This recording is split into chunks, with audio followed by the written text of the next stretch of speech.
working on the recipes for the Soul Bible Journaling Devotion Challenge.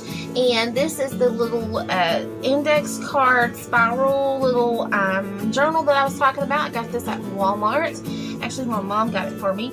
And I am using some of this wrinkle-free glue stick, and it's actually holding the pages on to the plastic, so I'm super excited. It's working actually. So this is what the little, and as you can tell, I've got some distressing on the edges and things like that. I didn't cover it with paper. I just did my little little index card. Now these in there in the folder, you may have to trim some of them, especially the cover.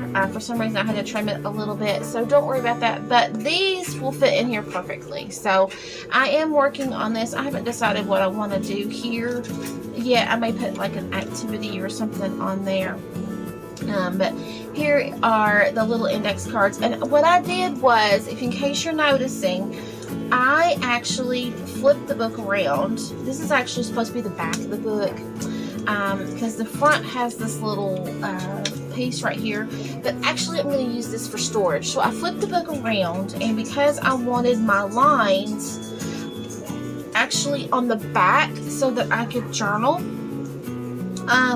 that is why I have the blank side toward me and the lines on the back, so that I could actually do my little day one Pure Heart. It says Cookies for the Soul. I could actually do this on the back if I wanted to journal.